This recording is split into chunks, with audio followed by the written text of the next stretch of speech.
controle da nossa conversa, da nossa mensagem. E hoje de manhã eu pretendo então concluir para nós darmos início a outra série de mensagens. Nós temos meditado em Atos, no capítulo 2, pensamos em Mateus, no capítulo 20, Lucas, capítulo 24, pensamos em Mateus, no capítulo 28, considerando que este é o ano do compartilhamento. Nesses últimos dias nós temos pensado no tipo de mensagem que nós precisamos pregar. Temos dito que pregar não é apenas dar testemunho, que testemunho você dá por seu estilo de vida, a maneira como você se comporta, como você faz, como você fala, no seu trabalho, na sua família, em casa, nas vizinhanças. Paulo, o apóstolo, diz que nós somos carta aberta. Diga comigo, carta aberta. Ou seja, a nossa vida é uma carta para ser lida por qualquer pessoa. Ela não traz um selo, essa carta. Ela não traz um carimbo de confidencial. Paulo diz que quando Cristo entrou em nossa vida, nós fomos transformados de tal forma que nós somos um só espírito com Ele. Se você tem Jesus, você é um só espírito com Jesus. Você está amalgamado, você está cimentado, misturado com o Senhor Jesus de tal forma que aquele que lê a sua vida, que é uma carta, deve entender que ele está lendo o que Jesus escreveu. Que escreveu no seu coração, que escreveu na sua mente. O evangelho que pregamos é um evangelho de transformação. Não apenas de transformação do intelecto, do entendimento. É o evangelho que transforma a vida toda. Ele entra via mente, mas ele banha todo o seu ser. Espírito, alma e corpo são transformados pelo poder do evangelho do Senhor Jesus Cristo. É bom lembrar que Pedro estava pregando no dia de Pentecostes para um povo que conhecia a Deus, como você. Como aqueles que estão no salão, lá embaixo, ou como os que nos acompanham pela internet. Ouvir de Deus não é coisa incomum para nós. E para aqueles que frequentam os templos, para aqueles que são cristãos, ouvir de Deus é coisa tão natural, nós sabemos quem é Deus. Nós dizemos, Deus te abençoe, graças a Deus, vai com Deus, Deus te guarde, sempre nós estamos usando o nome de Deus.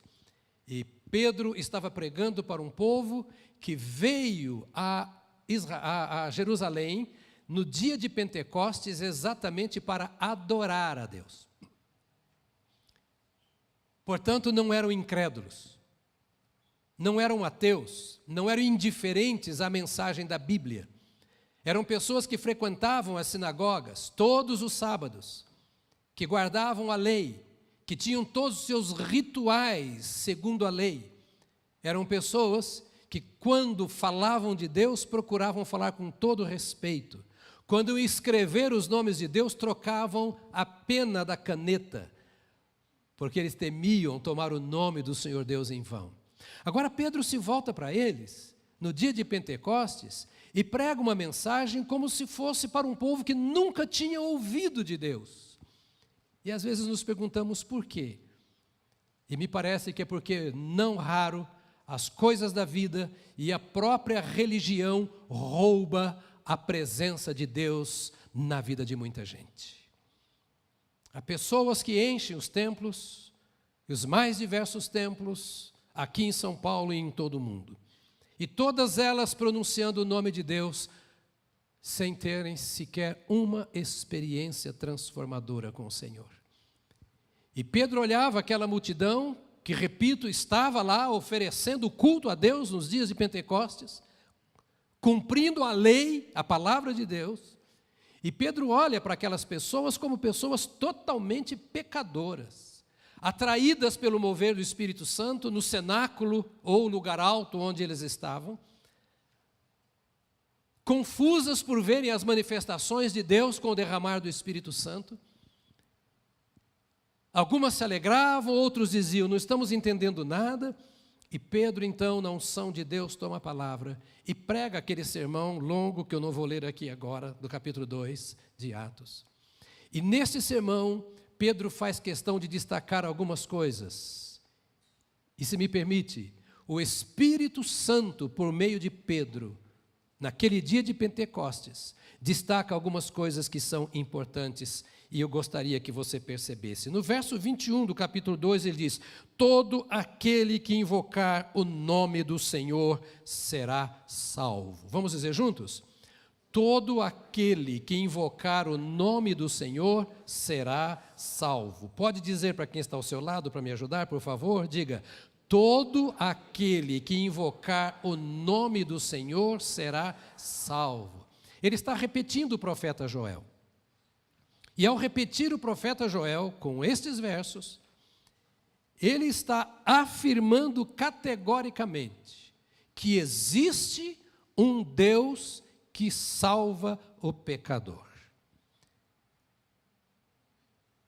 É tão simples, mas isso tem um significado. Significa que o homem precisa ser salvo. E que se ele não for salvo, olha que conversa simples, naturalmente ele é um perdido.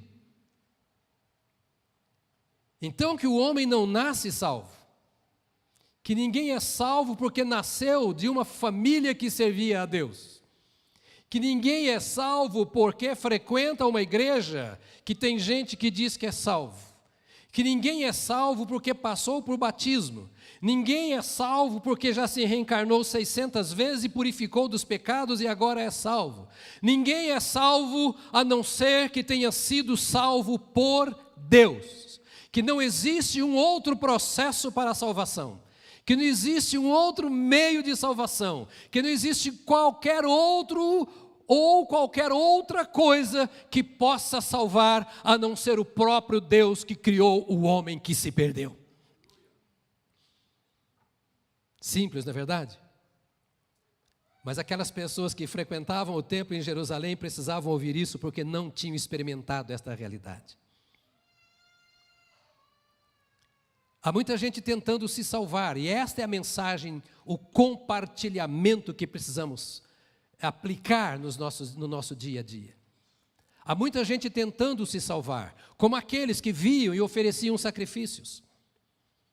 Traziam seus bois, suas ovelhas, seus pombos, e ofereciam no altar como um sacrifício a Deus, e saíam dali pensando que estavam salvos, como alguns que dão as suas ofertas, as suas esmolas, fazem os seus sacrifícios pessoais, são membros de uma religião, fazem sua meditação a seu modo, procuram ser gente boa, pensando que são salvos. E Pedro olha para aquelas pessoas, repito, religiosas e bem intencionadas, e diz para elas: é preciso que vocês entendam que todo aquele que invocar o nome do Senhor será salvo. Ou seja, há um Deus que salva, só Deus salva, e para que você seja salvo, você precisa chamar pelo nome do Senhor. Invocar o nome do Senhor significa chamar para dentro o nome do Senhor. E a expressão nome do Senhor, na cultura oriental, sobretudo na cultura antiga, o nome significa aquilo que a pessoa é. Aqui no Ocidente não tem isso, né? O meu nome é Jonas, pode ser Yohanon no grego, Ioná no hebraico, João traduzido também é a mesma coisa que Jonas. E Jonas significa pombo, que é conhecido como símbolo da paz, da segurança. Noé soltou um pombo, o Espírito Santo se manifestou em forma de pombo. Há um significado no nome. Não é por esse significado que me foi dado este nome, é por outra razão. Mas o hebreu, o judeu, colocava um nome e dizia: este nome, o fulano, ele deverá viver de acordo com esse nome que lhe foi dado. O nome de Jesus significa a pessoa de Jesus, a natureza de Jesus, Jesus mesmo. É invocando o nome do Senhor Jesus que nós somos salvos. E agora Pedro diz: há um Deus que salva. Aliás, diga para o irmão, há um Deus que salva. significa você não precisa se perder. Se perde quem quer. Se afunda na perdição e no caminho da perdição quem quer, quem escolhe. Porque ninguém é obrigado a não saber se é salvo ou não. Todos podem ter consciência se são ou não são salvos. Aquele que não tem consciência é porque não buscou a salvação em quem realmente pode salvar. Há um Deus que salva. Há esperança para o homem, porque quem salva é Deus. Eu repito que para mim tem muito significado isso. Não são os anjos que salvam. Não arcanjos, não querubins, não são as minhas obras, eu não posso salvar a mim mesmo, eu não posso salvar a você. A igreja, por mais linda, abençoada e perfeita que seja, não me salva. Há um Deus que salva e só Deus salva.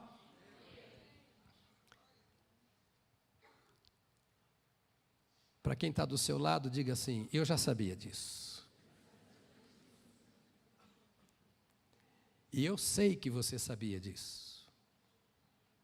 Como Pedro também sabia que aquele povo sabia disso, porque frequentava a casa do Deus Salvador. Mas eu faço uma pergunta que você vai fazer aos seus amigos, aos seus parentes, se não aqui, lá em casa ou no trabalho. Você conhece o Deus que salva? Você já foi alcançado pela salvação de Deus? A questão não é se eu sei, a questão é se eu experimentei. E Pedro dizia para eles: olhem, prestem atenção no movimento, olhem o que está acontecendo. Vocês estão olhando tanta coisa e não estão percebendo que Deus está aqui. O Deus que salva está presente. E depois ele continua o seu sermão e vai dizer: olha, Deus salva por meio do seu Filho Jesus Cristo, que se deu em sacrifício pelos nossos pecados. Esta é a conversa de Pedro no seu sermão. Esta é a conversa que eu tenho que ter com os meus amigos. Esse é o ano do compartilhar o quê? Compartilhar o quê? O que eu vou compartilhar lá fora? O que Jesus mandou compartilhar? Compartilhar que Deus salva, que há um Deus que salva, e que todo homem precisa ter uma experiência com Deus que salva, e que Deus salva por meio do seu Filho Jesus Cristo. Diga para o irmão ao seu lado: eu já sabia disso.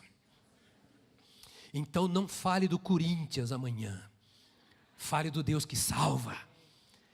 Tem coragem de discutir tantas coisas. Nós temos coragem de falar se o PT tem razão, se o PSDB tem razão, se o Temer está certo ou se tem que colocar outro no lugar. Nós falamos da economia, nós falamos da moral. Nós precisamos falar que Deus quer salvar o homem do seu pecado, que Deus quer tirar o homem da sua mera religiosidade, da sua frequência aos templos, e Deus quer compartilhar de si mesmo com a sua criatura, e que o homem foi criado à imagem e semelhança de Deus, e precisa voltar a ser e viver como imagem e semelhança de Deus, e que não é possível que isso aconteça de outra maneira, que não por meio de Jesus Cristo, aquele que deu a sua vida por nós.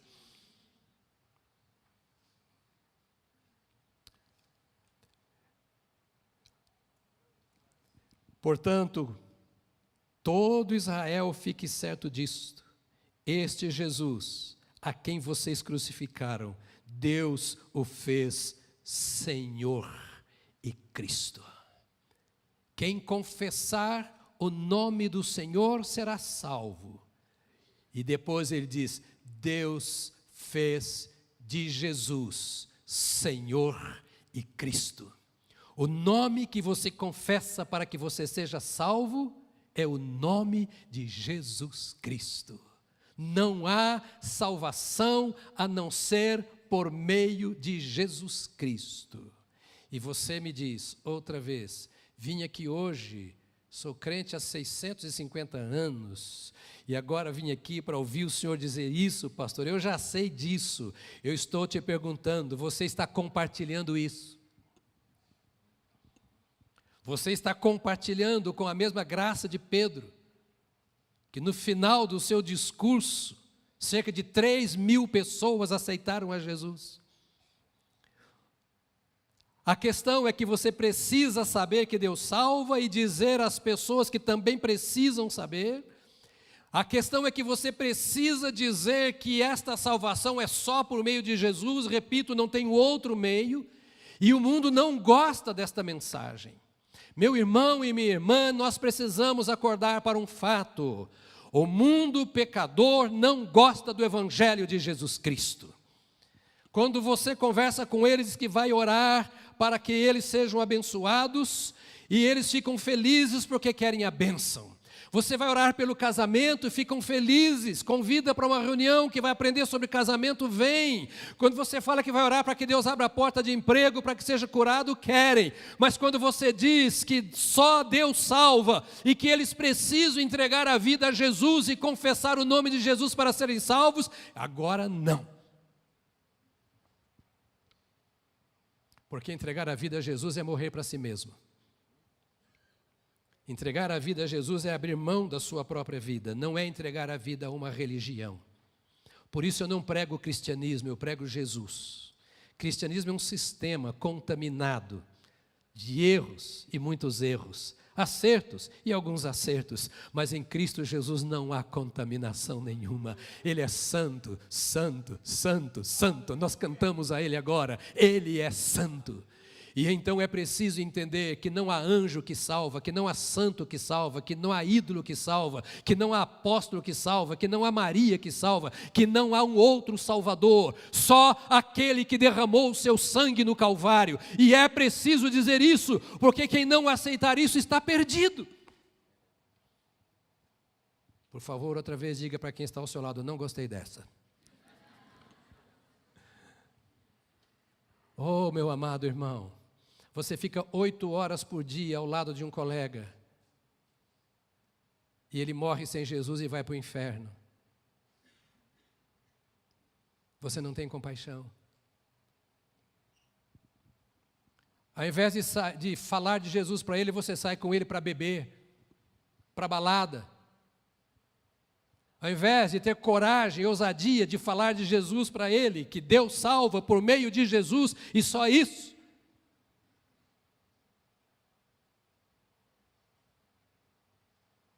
você vai para um final de tarde, para um botequim, para uma balada.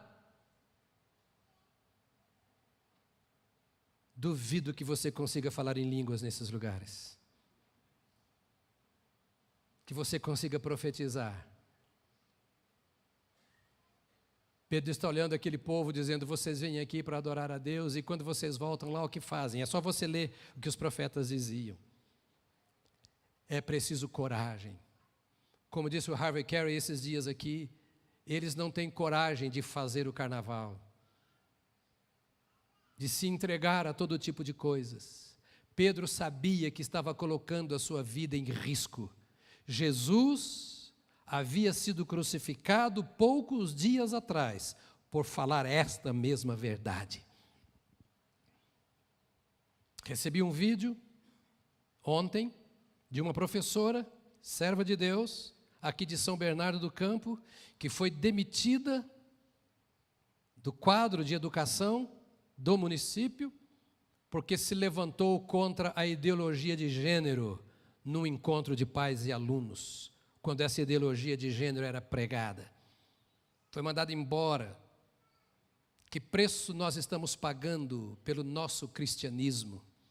Pedro não tinha certeza o que ia acontecer com ele a hora que saísse dali, mas ele tinha certeza que ele podia pregar o nome de Jesus e alguma coisa iria acontecer na vida daqueles que crescem. E não é à toa que com essa ousadia cerca de 3.000 pessoas vieram ao Senhor Jesus. O Evangelho prega que Deus salva por meio de Jesus, mas o Evangelho também provoca convicção de pecado. Diga para mim, estamos aprendendo. Meia dúzia disse, diga para mim, estamos aprendendo. Você viu que hoje não é um sermão, não é um discurso. é um ensino. O Evangelho puro, verdadeiro, não o oba-oba, não o show, mas o Evangelho bíblico, revelado pelo Espírito Santo. O Evangelho, quando pregado assim, provoca convicção de pecado.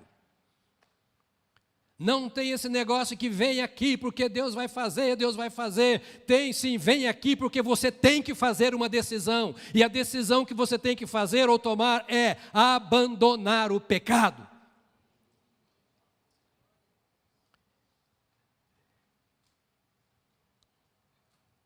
Quando ouviram isso, seus corações ficaram aflitos. E eles perguntaram a Pedro e aos outros apóstolos: irmãos, que faremos?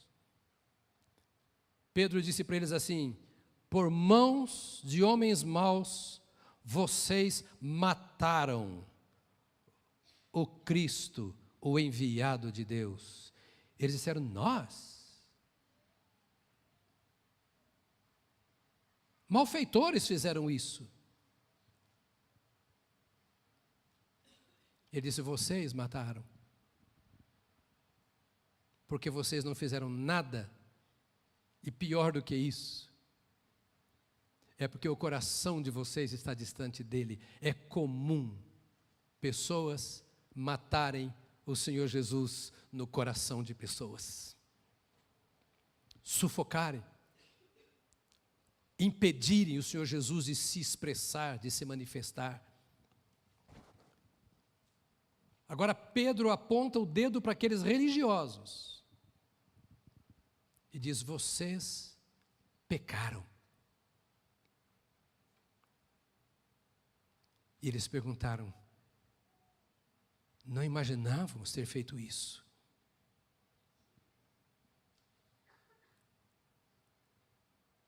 Não há conversão sem convicção de pecado.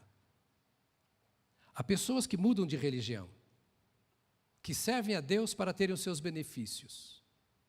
Mas a real conversão é quando o homem chega à conclusão de que quebrou a lei de Deus e que vai pagar caro por isso. O salário do pecado é a morte, física e espiritual. Enquanto o homem não chegar à conclusão de que ele se rebelou contra Deus, e tomou o seu caminho e se tornou o seu próprio Deus, porque soberano faz a sua própria vontade. E diz ele: na minha vontade mando eu. E não reconhece o senhorio de Cristo, quebrou a lei de Deus.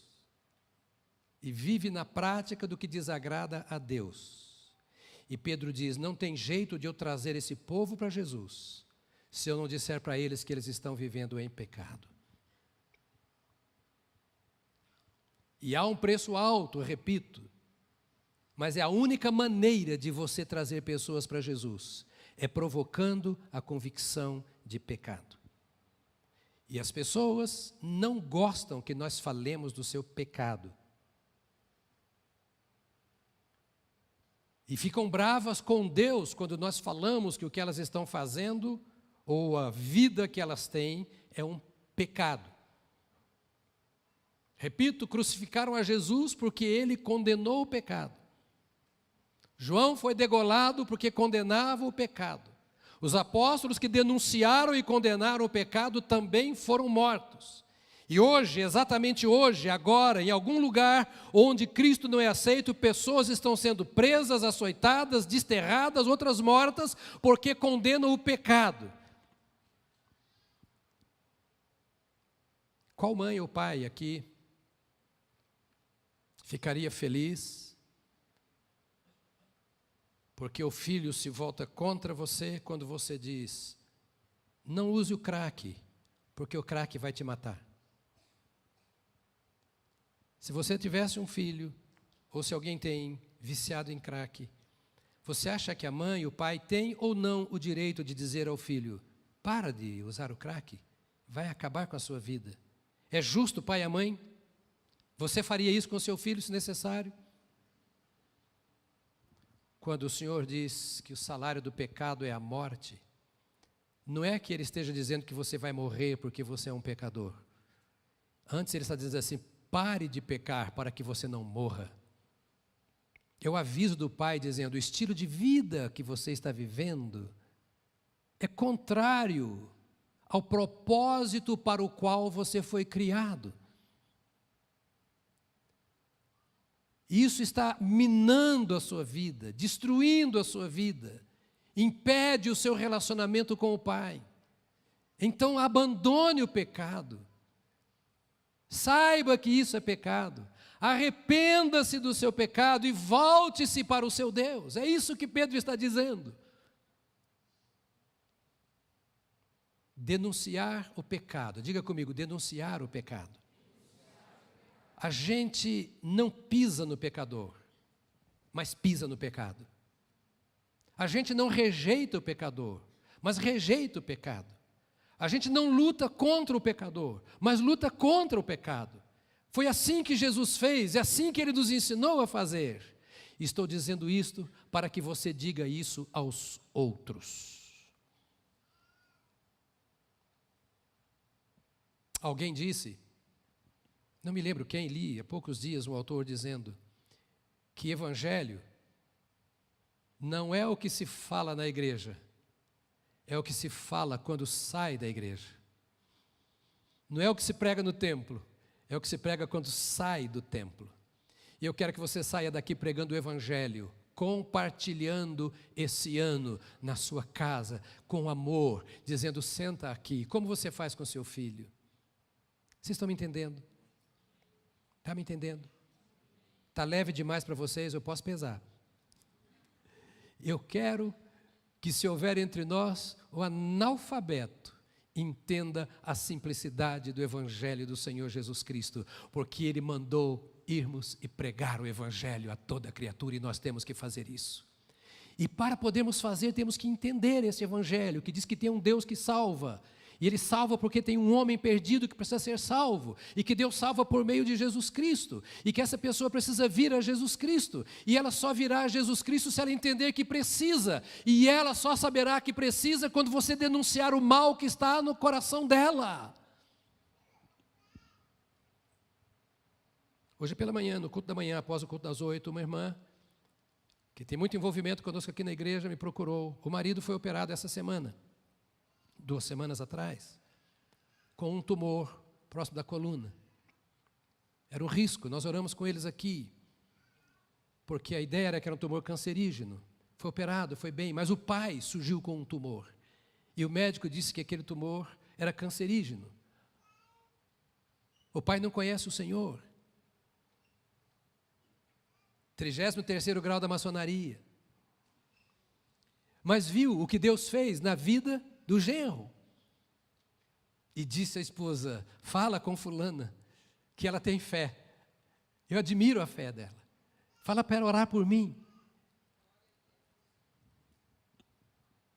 Foi ao médico, fez os exames, vamos operar. Vocês ouvirão o testemunho depois. É um câncer. Quando voltou para os exames finais operatórios, mas cadê?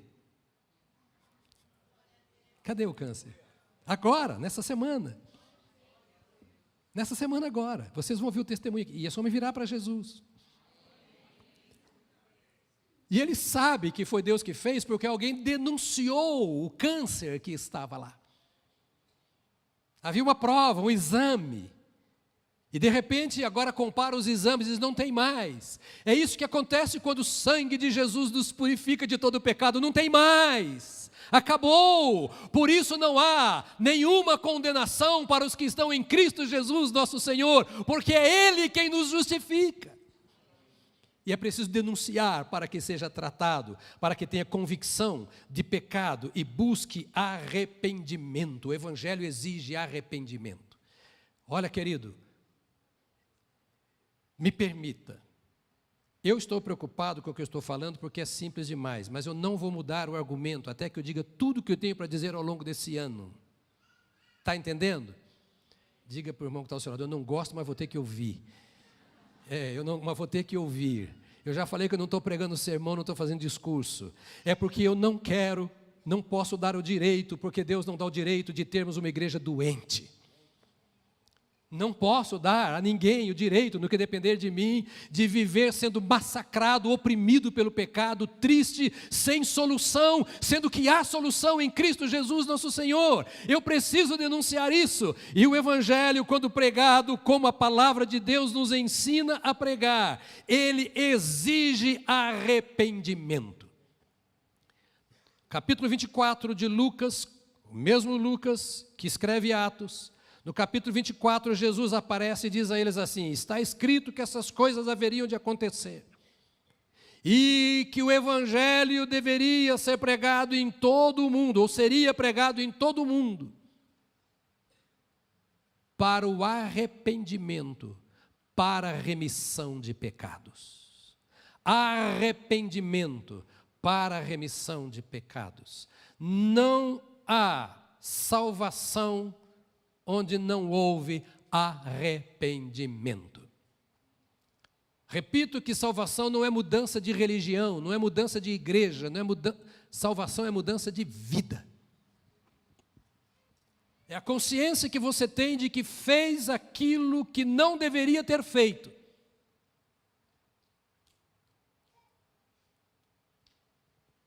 Fez aquilo que você gostaria de não ter feito. E aquilo te fez mal, dói, e por isso você se arrepende. Enquanto não houver dor, não houve arrependimento. Enquanto não se sentir o peso da desgraça do pecado, não houve arrependimento. Enquanto eu não perceber que eu ofendi a moral, o caráter de Deus com aquilo que eu fiz, não houve arrependimento. Pode ter havido remorso, mas não arrependimento. Porque arrependimento é mudança de mente. É mudança de entendimento das coisas. Eu pensava assim, como todos pensam. Agora não penso mais. Eu fazia assim, e eu não podia dizer que fazia. Agora não farei mais. Pedro olha para eles e diz assim: eu quero que vocês saibam que há uma graça de Deus sobre vocês para arrependimento. Deus não só exige o arrependimento, Ele dá a graça do arrependimento. Ele exige uma coisa que eu não posso dar. Você está comigo ainda? Em menos de uma hora nós acabamos.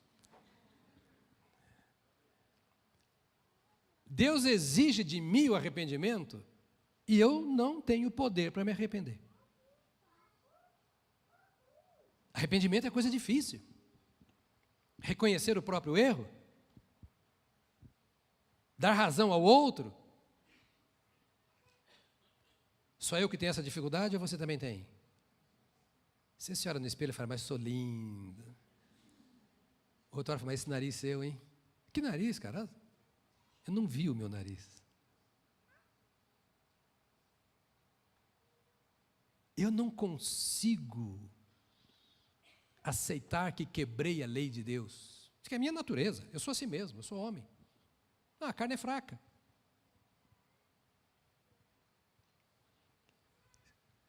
A Bíblia diz que é o Espírito Santo quem convence do pecado. Não é vendo televisão e me enchendo das coisas da vida o tempo todo. Se eu quero consertar a minha vida, eu preciso de relacionamento com o Espírito de Deus. Por isso essa mensagem veio no dia de Pentecostes, o dia mais marcante da história da igreja, depois da ressurreição de Jesus Cristo. Só o Espírito Santo. Não tem pai, não tem mãe, não tem pastor, não tem igreja, não tem anjo, não tem arcanjo, não tem querubim, não tem serafim, nenhuma hoste celestial. Ninguém consegue me convencer do pecado.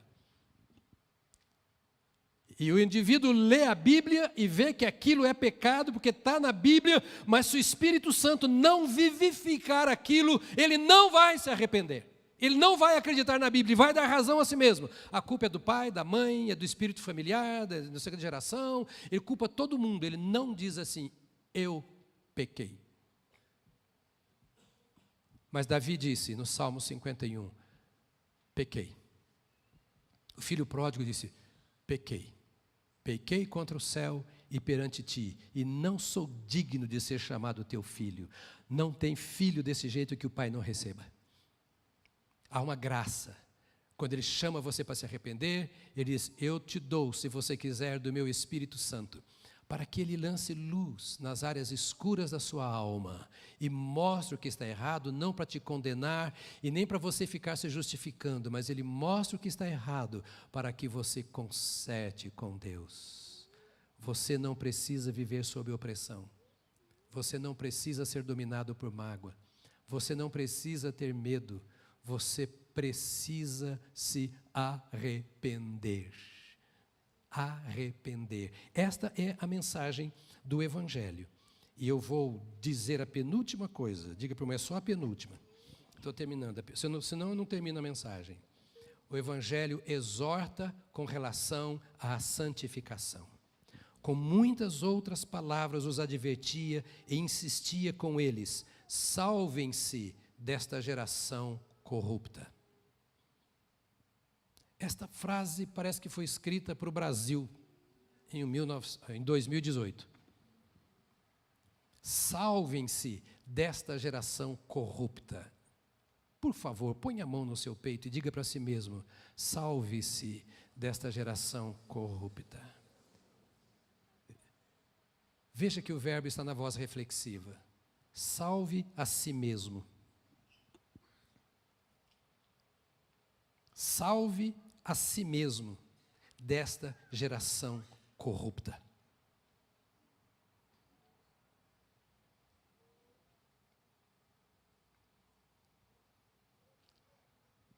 Enquanto tenta salvar os outros, não esqueça de salvar-se a si mesmo. Isto é um chamado do Evangelho à vida de santificação.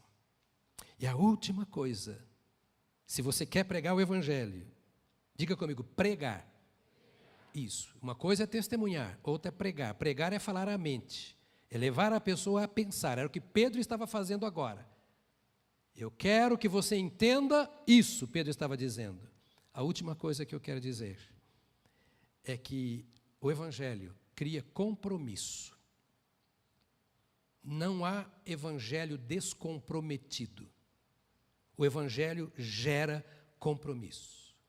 Compromisso com a espiritualidade bíblica, em primeiro lugar. O termo espiritualidade é comum hoje. Todo mundo fala em espiritualidade. Eu uso muito o termo espiritualidade em alguns lugares onde eu vou, que eles usam, só que eu uso com outro sentido para que eles entendam a espiritualidade. A espiritualidade é isso. E nós temos um compromisso no Evangelho com a espiritualidade bíblica. Os que aceitaram a mensagem foram batizados. Essa é a espiritualidade bíblica. Aceitou a mensagem, tem que ser batizado. Ah, já aceitei Jesus, não batizei. Ah, eu batizei quando era criança. Quando você era criança, você não batizou. Você não foi batizado. Jogaram um pinguinho de coisa na sua cabeça lá, porque a Bíblia diz que aquele que crer e for batizado, quando você era criança, você não creu. Foi batizado pela religião, é crer. Ah, mas eu confirmei depois. Então seja batizado.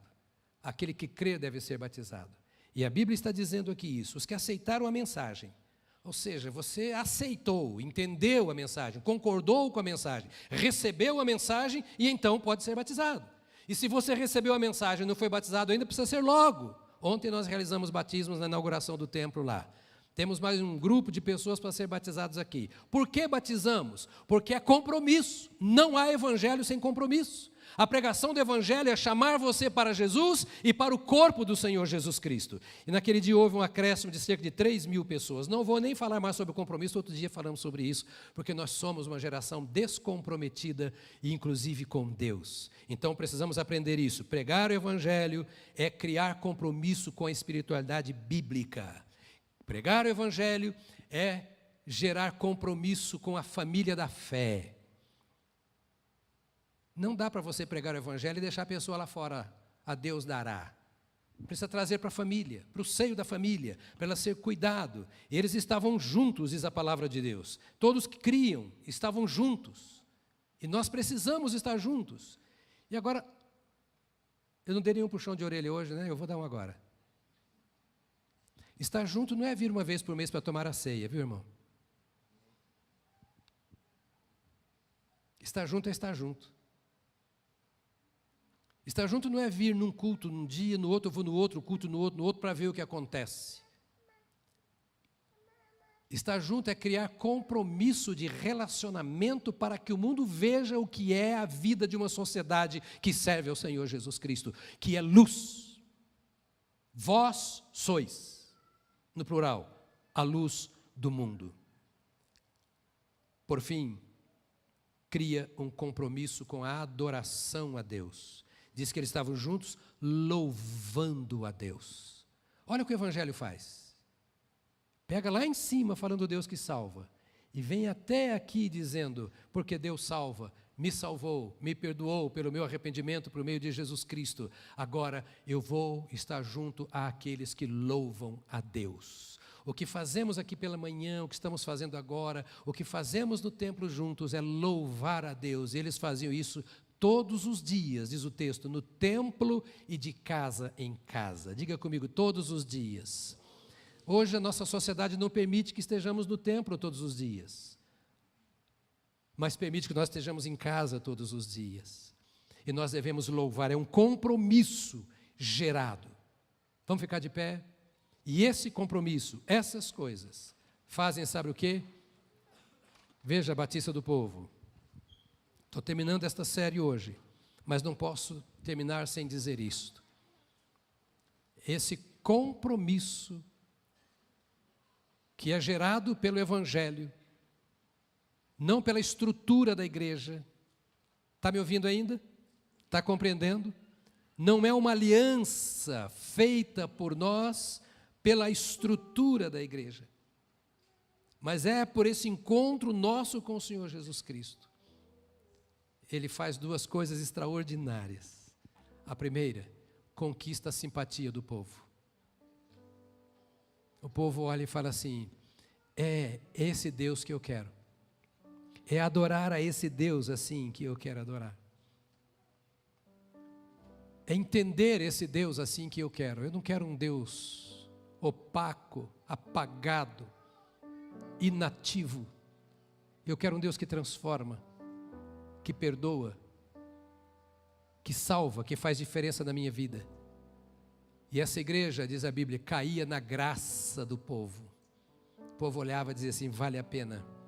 Aquele povo está indo lá, todo mundo pode falar a favor ou contra, mas eu vejo que eles são transformados.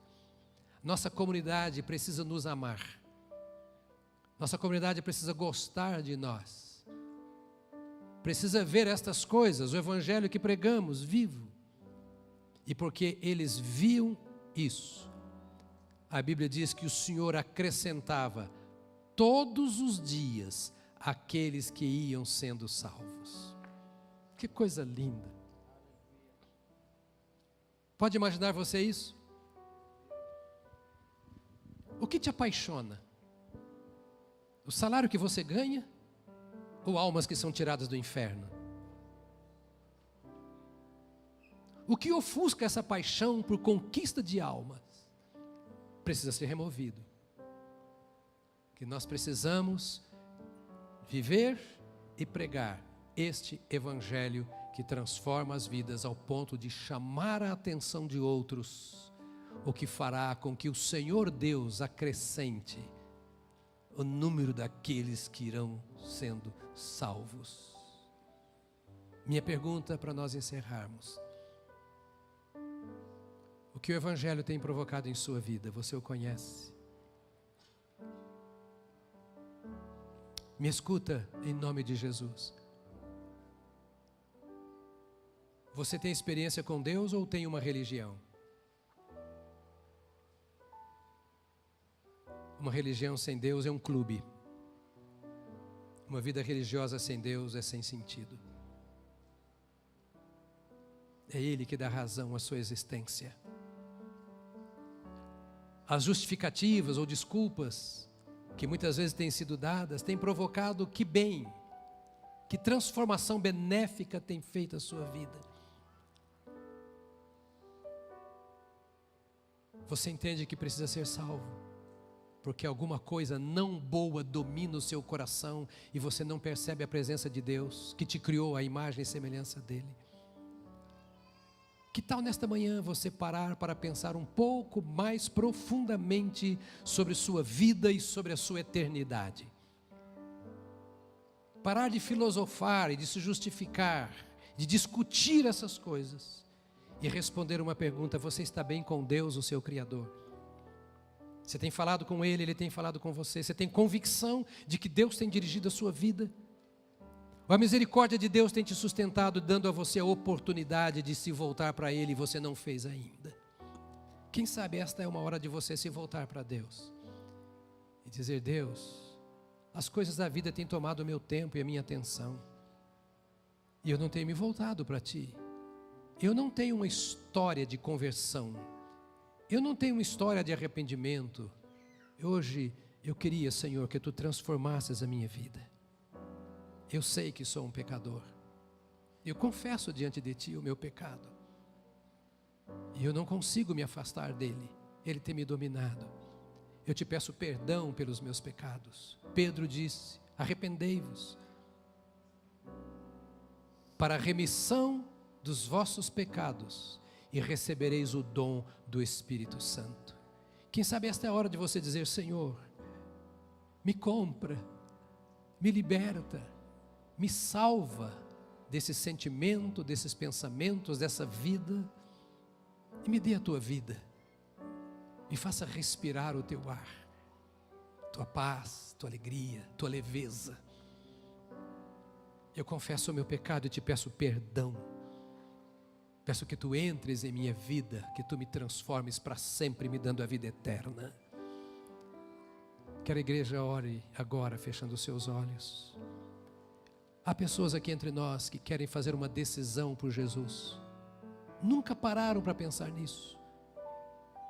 Mas, assim como naquele dia Pedro pregou e fez um apelo e cerca de 3.000 pessoas vieram a Jesus. Hoje eu tenho trazido essa palavra a você, e quem sabe você vai dizer: olha, eu quero vir a Jesus. Eu me entrego a Jesus.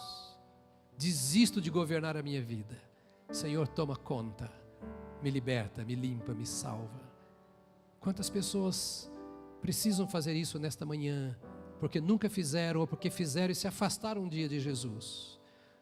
Podem fazer agora levantando uma das suas mãos se quiserem, e vamos orar por você.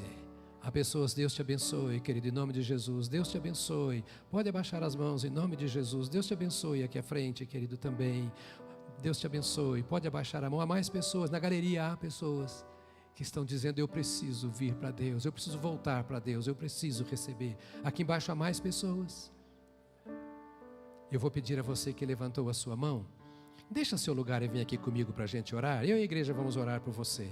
Se você não levantou, mas quer vir também, vem aqui agora, orar pela sua vida em Cristo, pela sua conversão. Deixa agora o seu lugar, vem cá, você que não tenha nenhuma timidez. Jesus carregou a cruz, cuspiram no seu rosto, cravaram uma coroa de espinhos na sua fronte, e Ele não se envergonhou de nos chamar de irmãos, diz a Bíblia. Foi para nos tornar membros da família de Deus que Ele fez isso, porque nos ama, e nós devemos fazer a mesma coisa por Ele. Há mais pessoas que querem vir, entregar a sua vida a Jesus. Venha, querido, isso, em nome de Jesus. Alguém mais está dizendo: eu quero, ou voltar para o Senhor. Eu queria que você aprendesse uma coisa. Eu sei que às vezes fica cansado, a hora passa um pouquinho, a fome, mas nada é mais importante do que esta hora para muitas vidas, e você devia batalhar nesta hora, para quebrar correntes malignas que tentam impedir pessoas de ouvirem, para abençoar os corações. Ore agora nesta hora. Nós vamos orar por vocês que estão aqui na frente. E se há mais pessoas que querem vir, podem ainda chegar, dizendo: eu quero, lá da galeria, lá atrás, eu quero entregar minha vida a Jesus. Eu entendo este evangelho, eu quero esse relacionamento com Deus, preciso desse Deus, me entrego a esse Deus, quero essa transformação que Ele causa em minha vida. Eu quero de fato viver esta vida em Cristo Jesus. Nós vamos orar agora. Você que está aqui na frente, eu vou fazer uma oração e vou pedir a você que repita comigo esta oração. Pode ser? Vou fechar meus olhos, para que nada chame a minha atenção. Se você quiser fechar os seus, pode fazer o mesmo. E nós vamos orar juntos agora. A igreja vai estender suas mãos agora, já abençoando essas pessoas. Repita comigo: Senhor Deus, te dou graças pelo amor que tens por mim. Tu tens chamado a minha atenção nesta manhã, pela tua palavra. Eu me volto para o Senhor. Tu és a maior riqueza que posso ter. Tu és fonte da minha vida. Volto para o Senhor, abandonando pecados. Volto as minhas costas para o mundo e a minha face para o teu rosto. Perdoa-me, eu sei que pequei, mas te dou graças por Jesus Cristo, que é a solução para o meu problema. Jesus, obrigado, porque tu deste a vida por mim, para que eu seja salvo.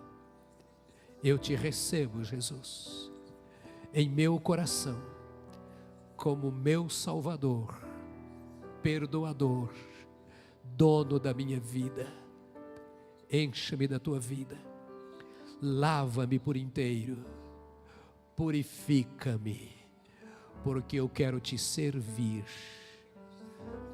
Obrigado por lançares fora o meu pecado, a culpa que pesava sobre mim. Obrigado por me libertares. Senhor, te damos graças por estas vidas aqui à frente nesta manhã. Te bendizemos por cada homem, cada mulher. Te bendizemos pela tua palavra que entrou nesses corações e traz vida. Te bendizemos pelas tuas promessas em favor destas pessoas. Te bendizemos porque tu cumpres as tuas promessas. Nós as colocamos sob teus cuidados nesta hora. Ó Deus, pelo Espírito Santo vem, entra e faz uma mudança radical nesses corações e mentes, transformando totalmente estas vidas. Gera paz nesses corações. Paz, a paz do Senhor sobre estas vidas em seus corações e mentes, leveza para existir, tira todo o peso, tira toda a angústia, tira toda a tristeza, toda a opressão, toda a cobrança, liberta para a tua glória, e nós te louvaremos sempre por essas novas vidas em ti, em teu nome, Jesus. Amém, amém, amém, aleluia. Aleluia, glória a Deus, glória a Deus. Duas coisinhas eu queria fazer com vocês, duas coisinhas preciosas. A pior coisa na vida é a solidão, e quando Jesus nos salva, Ele nos dá uma família, além de tudo que temos, uma família da fé. E eu queria que você conhecesse uma parte da sua família que está aqui pertinho. Dá uma olhada para lá. Isso, Deus abençoe a vocês. Deus abençoe, Deus abençoe. A segunda e última coisa que eu quero dizer para você: nós queremos te dar um presente, uma Bíblia, para você levar para casa e ler a sua Bíblia. Mas vamos fazer outra coisa, vamos anotar o seu nome, porque vamos ligar para você fazendo uma pergunta: como você está? Posso te ajudar na caminhada da fé? Se você falar, eu quero que vocês me ajudem a entender melhor a Bíblia, a caminhar com Deus, alguém vai te procurar e vai te ajudar. Mais nada vão pedir. É isso que queremos, ajudar você a caminhar com Deus, tá bom? Para isso eu queria que você saísse aqui à minha direita. Sempre, eu esqueci que mudou, eu não mando nada nessa igreja. Isso, acompanhe aqueles irmãos queridos ali, porque eles vão te dar esse presente. Deus te abençoe, Deus te abençoe. Querido, dê a mão a quem está do seu lado. Isso, pergunte o nome, não fecha agora o corredor, só depois. Pergunte o nome desse irmão, dessa irmã. Isso, você vai orar por ele agora para encerrarmos. Depois que o pessoal passar, pode fechar o corredor. Isso, diga para ele assim: mais uma vez estamos terminando mais tarde hoje. Fala para ele assim: ore pelo pastor. Fala, ora pelo pastor. Ora pelo pastor. Querido, esta semana é um presente de Deus para cada um de nós. Vamos usá-la bem? Vamos? Vamos deixar Deus nos usar nessa semana? Vamos? Fecha os seus olhos agora e nós vamos orar. Pastor Tiago, vem aqui e abençoe a igreja, em nome de Jesus. Deus de graça, Deus de amor, te agradecemos por essa manhã tão especial na Tua presença. Obrigado porque, apesar de nós, a Tua graça nos alcançou e podemos ter comunhão, intimidade contigo. Que tudo aquilo, ó Deus, que aconteceu essa manhã possa gerar frutos que transformem a nossa vida e aqueles que estão perto de nós. Realmente, Espírito de Deus, abençoa a Tua igreja, abençoa a Tua casa, ó Pai, para que multipliquem, Senhor, para que frutifiquem essa mensagem onde quer que estejam, aonde quer que se coloquem presentes. Obrigado, Senhor, que realmente possamos ser instrumento nas Tuas mãos. Nós te bendizemos e te agradecemos em nome de Jesus. Amém, amém. Deus abençoe a tua vida.